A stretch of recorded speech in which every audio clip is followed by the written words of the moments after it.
So I've already drawn out the cat onto the canvas panel and given it a coat, a very light coat of raw umber with some acrylic medium to give me an imprimatura to paint onto. And now with a small brush I'm just putting in some of those relevant details of the cat I want to preserve, because I can just about make out the drawing, so I just want to make sure I can see all those areas. Now the palette I'm going to be using is a limited palette of titanium white, Payne's grey, raw umber, burnt sienna and yellow ochre. So this is a limited palette of earth colours. So this will give me a nice harmonious quality to the painting. And if you can do that, well, this is very good for beginners. If you're just starting off painting, use a limited palette. You'll find it so much easier just by using a few colours instead of those hundreds that you've got in that drawer or in that cupboard somewhere. Just use a limited palette and you'll find it a lot easier. You won't be as confused about colour. So I'm just using my large 1-inch brush, flat bristle brush now, just to put in some of these background colours. And just a quick heads up about my YouTube memberships at this point. At the moment I have just one tier, which is basically a support tier. For just the price of a cup of coffee, you'll be able to have a privileged view of my videos before they go public. You'll also be able to join me on my live painting sessions when I stream them, which is about once a month at the moment. In joining this tier, and also by using the links for the tools and materials that I'm using in this video in the description below, you'll be helping to support me and my channel, and will help me to keep bringing you these videos and streams. And I'm very, very grateful for those that have already joined. So I'm still doing this background, making this quite light behind the head, because I want the cat to really stand out, especially the head area. The rest of the cat can sort of blend in a little bit more, but I'm just going to put in the black tones of the cat here. Well, it's not black, I'm using Payne's grey, which is a much nicer dark colour to use than black. And when you add a little bit of white to it, it has this wonderful blue quality to it. Okay, so that's that just basically put in there. Very, very loosely and very quickly. Now with my Catalyst silicone tool, I can start to move this paint around and make it a little bit more abstract. And if it's not moving around, just a quick spray of water like that, and you'll find it softens the paint and makes it a little bit more malleable so that the paint will move around easier. So you can see it's quite abstract, that background, and also it blurs and blends those edges of the cat. I can also pick paint up off the palette like that and apply it, and it creates these wonderful abstract marks which you can't do with a brush.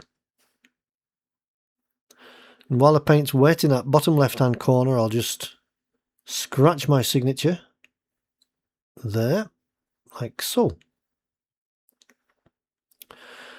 Okay, now this is all about painting in layers. So basically that's the first layer of the painting done. I've just had a little bit of warmth there. And I'll put some bluey greys. This is the Payne's grey and white to give me this bluey grey for the lighter areas of the cat. But this is still the first layer. So what I'll do is, when this layer has dried, and I'll dry it off with a hairdryer in a moment, I can then get on with the next layer. But I'll just put a few of these little tones in first.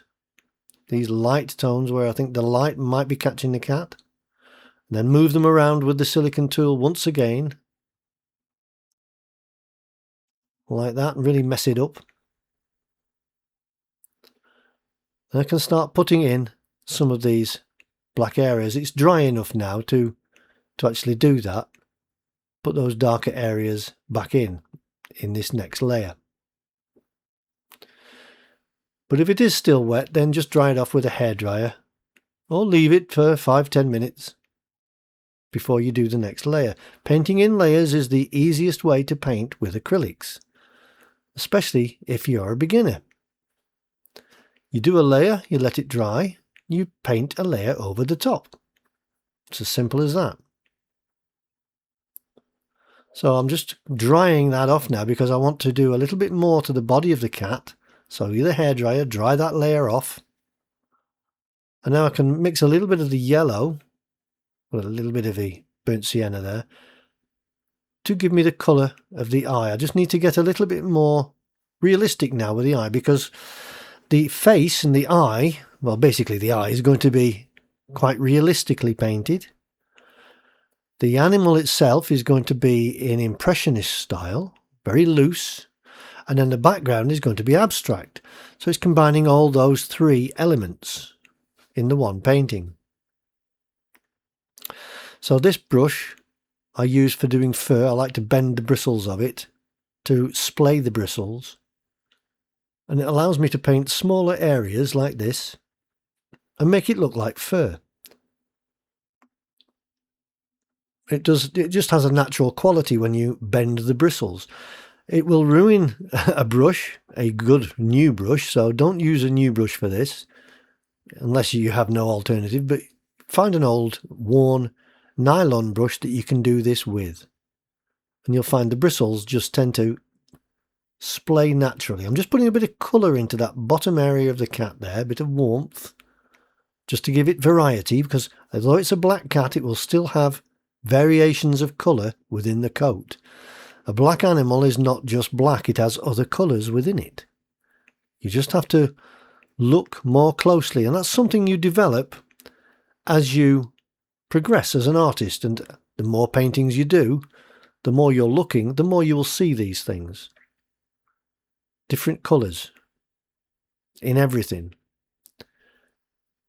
It's called reflective colour, really. The light is being reflected up into the chest of the animal, and it's a different colour that's being reflected. So it produces a different tone to the body area there. So I'm just adding a few little dots and dashes with this brush in an abstract and impressionist style manner.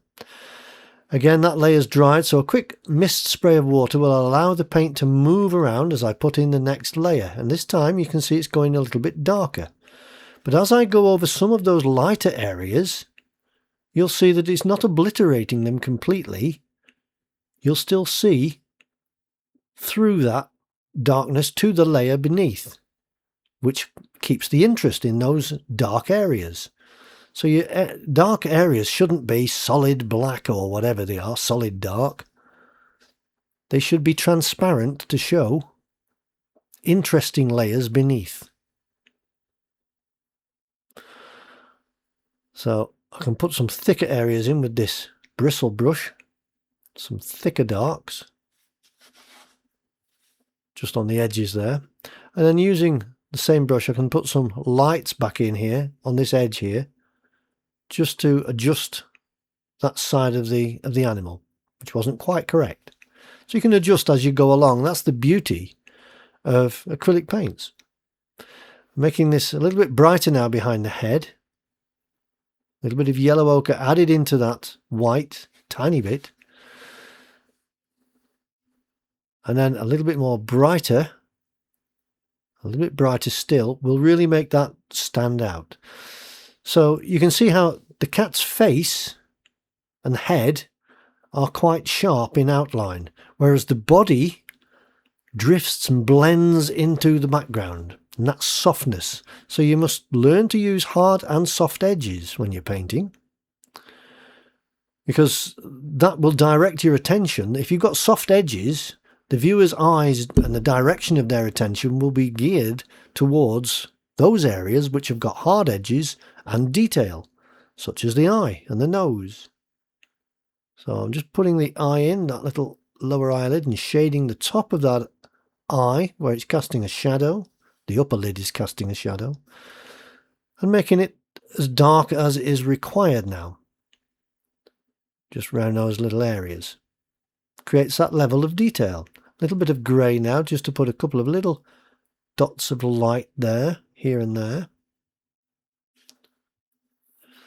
And then the eyebrow on the top, it has a little eyebrow, so that'll catch the light a little bit. Now a little bit more lighter warmth into that ear, which I can blend with my finger there. And that tiny dot of light into that eye really brings it and makes it come alive, really. Okay, now with this liner brush and a little spray of water, I'm going to put in the whiskers. And that spray of water will allow the paint to come off the brush so much easier when you're doing long, thin lines. So make sure that canvas is damp and not wet. It shouldn't be running down the canvas, just damp. And it will allow that paint to fall off the brush so much easier. Like that. Just putting those highlights back in again, because the more you go over a highlight, the brighter it will be.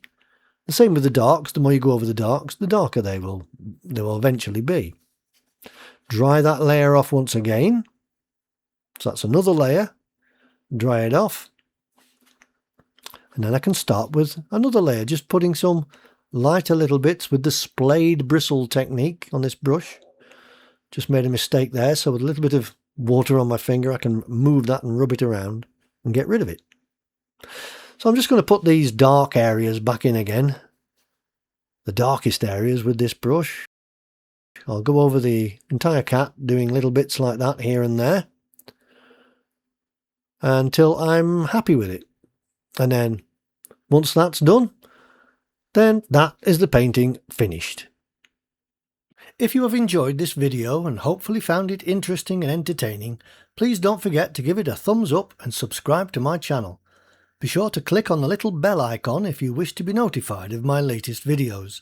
I am always interested in your questions and comments, and I do try to answer every one of them. Hopefully I will see you on my next painting video, so until then, have a lovely day and happy painting!